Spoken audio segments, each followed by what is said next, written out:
happening.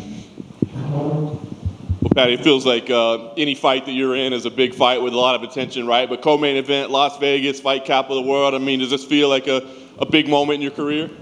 It's just another fight, lad. You know what I mean? This is just standard. Every fight's going to be the biggest fight in my career, every one I take. So I just take everything in my stride, lad. This is business as usual. You've always had a lot of attention on you, even from the early days. But I mean, it just keeps getting bigger, and there's more cameras, and there's more people, and even in Las Vegas, people are mobbing you. Does it ever get to a point where it's like almost too much, or more than you expected to have to deal with? Nah, I always saw this in my future. I knew what was coming. I always said I'm going to be the biggest star in this sport, and none of it takes me by surprise. You know what I mean? I'll stop and give anyone me time, as long as they use the manners. You know what I mean? I don't like it when people are rude. That's it. As long as people say please and they don't just headlock me and try and take a selfie. You know what I mean? I'll take time out of my day to speak to anyone, because without them fans, I wouldn't be where I am today. Talk about the build-up for this one, because Jared's been very respectful of you. He says he's kind of a fan of you. He's like, he's not a hype train. He's the real deal. What have you made of the way he's treating you ahead of time? I really like Jared. You know what I mean? We've got a mutual respect for each other. I think he's an amazing human being. What he's come back throughout his life, he's turned his life around. He's such an inspirational and motivational person. Like, I have got the utmost respect for him. I really have. I think he's a very nice, genuine dude. I seen him yesterday and he come over and gave me a hug, lad. Come over and give me a hug and shook my hand. And he put online, he's got very soft hands. And people were giving him shit over it, saying like, why didn't say that to his face. I didn't take it like that. I have got very soft hands. You know what I mean? And I don't use moisturiser. I have got soft hands. It's me knuckles what you've got to worry about. What do you make of him as a fighter? I mean, does he present any unique challenges that maybe you haven't seen before? No. I don't think he does. No disrespect to him, but I don't think he does. You know what I mean? I think Jordan Levitt's a better grappler. I think Luigi Vendramini's a better striker. And I'm bigger than him. I've got more reach. One thing that did piss me off was he said I'm a quitter. I've never quit. I've been choked unconscious and went 5 rounds twice against 2 steroid abusers when I went into both of them fights injured. You know what I mean? He's the quitter. He tapped to a choke recently, what wasn't even fully on. That wasn't even a proper rear naked choke against an opponent who was absolutely dog shit. So, Last thing for me, Paddy. I mean, a win here, obviously, all eyes are on you, big spot. How fast do you want this thing to go to the top of the division? I mean, I think now people are taking you real, Are you ready for contenders? They're not, though. They're not. It's cheeky, lad. People still aren't taking me for real. You know what I mean? No one respects me. And it does piss me off. But, I've just got to get on with that, lad. People don't respect the come-up. Simple as. Paddy, do you think, we sometimes talk about fighters having their breakout moment, right? This is going to be this fight. This fight's going to be my breakout performance. Because every one of my past opponents, people are like, oh, he's not good. I personally think my best opponent was my debut, Luigi Vendramini. He gets a bad rap, lad. You know what I mean? The only fights he lost the majority decision to Faraz Ziam. He's also pony-like. He lost his debut at welterweight, and then I beat him. But that's me. You know what I mean? People say, oh, because he got cut. Yeah, Vargas wasn't the best. He wasn't. Jordan Levitt, very good. No one had ever finished him. Everyone was talking about Claudio Puelles. Ooh, he's fucking shit as well. You know what I mean? And he couldn't finish him. But everyone was saying that he'd beat me. And I went and finished Levitt on one of my worst nights, when I turned up with a lot of shit going on behind the scenes, and I still finished him in the second round, lad. And I'm disappointed in that performance, just like I was the Vargas one. I don't think I've put a good performance in since my debut, and that wasn't even that good. But this is going to be my breakout performance. People are going to see the improvements I've made over the past 15 months since I signed with the UFC. You're going to see. In fighting, often we see these guys who are able to bring people with them, right? The travelling crowd. I know, December's not necessarily the best time. People are saving money for Christmas. No, it's not. Are you expecting some scouts? Oh, of course, yeah. I've sold a good few tickets myself. Got tickets for me mates. Obviously, it goes without saying. But it's not even just that, lad. I'm fighting in America, and I know full well Jared's going to get booed, and I'm going to get cheered. That's a fact. It just is. It's going to be mad for him, lad, because I think he might get a good cheer and that, but when he's standing in that cage and everyone's singing, oh, Paddy the Baddie, his ass is going to fall out of him. Paddy, just here to your right. News came out the other day that you launched your own foundation. Can you kind of talk about that? I know you're kind of targeted to your local area at the minute, but I'm sure it's something you want to like expand throughout England as well. Yeah, it's not just targeting me local area, lad. It's just helping kids in general, like, get fed. The amount of kids, what you hear nowadays, what are on the breadline and are struggling to get food. You know, I'm just trying to help any way I can, just like people like Marcus Rashford have done the same in the UK. And then, like I said that in March, and people are saying, oh, he's just saying that. Well, what now, lad? You know what I mean? My foundation's up and running. What have you got to say now? And then I still see people talking shit who haven't got a clue. You know what I mean? I'm going to have help men's mental health charities. You know what I mean? That's another big thing to me. Talking about Jared there, he's got such a crazy life story, you know, pronounced legally dead for 2 minutes. It's something that I'm sure you must be thinking, God, this guy's got a crazy story. What's your thoughts on, you know, his background and the things that he's had to come through? As I say, he's such an inspirational character because he's come through all sorts. You know what I mean? You couldn't even name all the things what he's come through, and now he's back. He's back and he's fighting in the UFC, and he's setting a good example for people in that walk of life. And I can't take my hat off to him enough, lad. I respect him so much as a human being.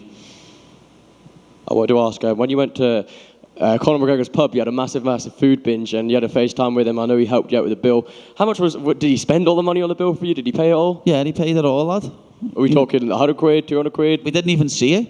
We didn't see the bill. He just said, I'm taking care of it. But I was eating and Molly was drinking, lad, so you can imagine how much it was. And finally from me, it's a touchy subject, but we spoke to Molly about it. She addressed this. I wanted to ask, you're a doctor. I'm not sure how much you've worked with him. Dr. Usman Sajjad was in the UK news a lot before the Conor Ben fight. You were listed on his website and you took pictures with him. I just wanted to ask your relationship with him. So because I took a picture with someone? Have you worked for him for this fight? Have you worked with him before? I've never worked with him. He took me to get an MRI scan once. Is that all right? Or is that... Just wanted to ask you. Yeah. Tip for asking that question, like. Paddy, to your right.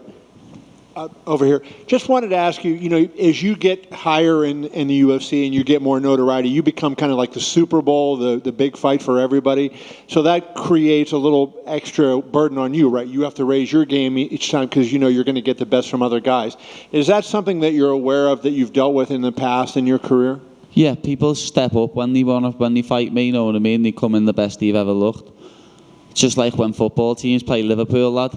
They roll over for Man City and let them beat them. But when they play Liverpool, lad, they turn up on the day and play the best they've ever played. That's what people do against me. I get the best version of everyone.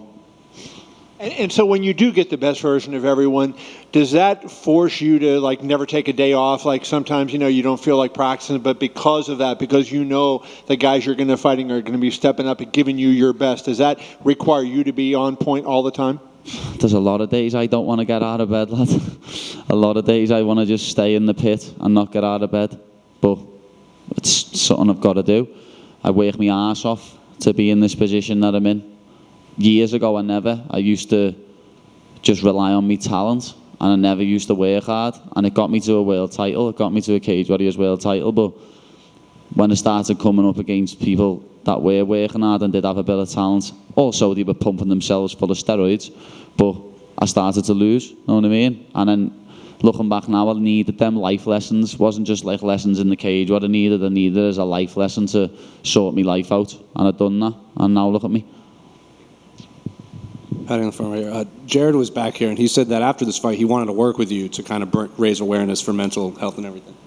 Is that something you'd be interested in after this fight? Yeah, 100%. As I say, I really respect Jared as a human being. He's a lovely man. You know what I mean? And what he's doing for his community and for all the people by us is amazing. You know what I mean? He's helping people sort their lives out and turn their lives around. He's a proper genuine dude. As I say, there's no animosity at all in this fight. Like, I wanted to break Levitt's face because he was talking proper shit. But Jared's a nice dude, you know what I mean? I'm going to feel bad when I hurt him. And then in the Embedded series in episode 1, they showed that scene of that guy coming up to you and saying, like, your message saved my life.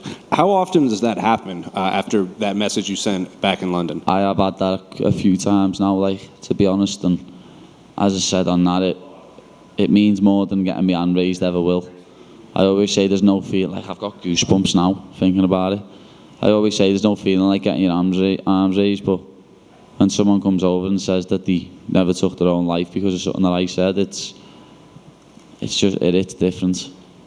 And you were in the news a lot for that doorbell video that came out. Were you surprised at how many news outlets picked that up? Lad, I have been asked about that more than me fight over the past week. I'm not messing. I've been asked more about that sloppy shit than I have about Jared Gordon. I'm not even taking the piss either. Like, before I'd got home, I've got home like 30 minutes after that happened, and I'd been sent it on WhatsApp 3 times before I got home. And then all night I was just getting sent it. Next morning I woke up and it was on Sports Centre. I was like, what the fuck's going on here? Paddy, right here. You had Dana White on your podcast, and you guys were talking about UFC London, which is now official for March. Is it obviously your intention to turn around and fight on that card? I don't know, to be honest. We'll see what happens after this, but I have a holiday booked in Thailand in January, and I'm going on this holiday, lad. I haven't had a holiday for a while, and the missus is adamant that we're going on a holiday, and we're not just going like, because when I go to San Diego, I still have to work, still do me vlogs, still do podcasts. The missus wants a proper holiday, lad, before we get married in May. So, I don't know. We'll see. You could see me on that if I come back and I feel like fighting on that date, then yeah. If not, you'll see me in the crowd and probably on a pay-per-view in April or something. You surprised that they didn't do the stadium show? No. I knew they wouldn't do the stadium show. Why? Because I'm not stupid. Well, why would they be stupid to do that? Because I just knew they wouldn't. I knew for a fact it wasn't happening. I just know. If you're going to do a stadium show, it's me headlining at Anfield. End of. And when, there's a lot made about your weight fluctuation and stuff, and when Dana was talking about it earlier this year, he said, that's not something that's sustainable and it can be bad and stuff. Did you guys have any conversations, about that? And no. Is anything being said to you behind the scenes? No. Why would it? It's not of anyone else's business. If I want to get chubby in the off-season, I'll get chubby. End of. Know what I mean? Started this camp at 193. A lot of people start camps heavier than that. I'm waking up 168. Do you think that's a big cut? Because I certainly know it isn't. No. How's the food in Thailand? Very good. Pad Thais are heavy. Curries are heavy. Thanks, Paddy. Hey, Paddy, over here. I'm curious, finally, both yourself and Darren Till on the same card. Just how big is that impact in Liverpool, specifically with MMA? Well, yeah, I've been getting sent all billboards from Liverpool at the minute where it's just me and Darren Till on billboards everywhere saying Scouts take over, and it is, know what I mean? We're both hopefully I know I'm going to get my win. Hopefully Darren gets his win, and it is a Scouts takeover. Who throws the bigger party, Darren and Hamzat or you and Molly? Come on, lad, that's a terrible question. Obviously, me and Molly. Crash Matt doesn't even drink, does he? It's obviously me and Molly. Good luck. Paddy, you've fought in London twice. You're going to fight in Vegas. When's the next? When are we going to see you headline a fight night or the main event? Well, Dana said on the podcast after I win this one that I probably will headline a fight night. So, I don't know. We'll see, lad. We'll see. But you know I could headline anyway. I'm the people's main event on Saturday night. Fans were very surprised that how much you love movies and how smart you are. Where did that come from? My dad loves films, lad. My dad loves movies, and he's bred it into me. You know what I mean? So I like me films. It's a Pimblett thing. Awesome. Thank you.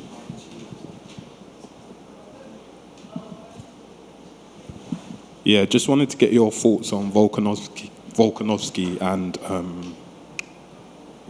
Islam, yeah, sorry. Yeah, it's going to be a scrap, you know what I mean? I got so much stick for picking Charles against Islam, which was crazy, because a lot of people picked Charles, but still on social media posts and stuff, you picked against Islam. Yeah, because Charles had fought the better people, and I thought Charles was going to win. Can't I have a prediction anymore? People saying you haven't give props to Islam. I have. He looked unbelievable that night. He absolutely dominated Charles. I would have put up a better fight than Charles did that night, to be honest. But him versus Volk's going to be a scrap. Volk, especially if Volk's power transfers up to 155, because he's probably going to have a speed advantage. And his cardio is going to hold up even more because he's moving up a weight. So it's a very interesting fight. I'm looking forward to watching it, to be honest. Paddy, right over here. You had that call out of Mark Zuckerberg that time to try to get your accounts unlocked. Now that Elon Musk has taken over Twitter, is there any chance we get a call out on him, try to get your account back? I don't want Twitter back, lad. Twitter's a cesspit.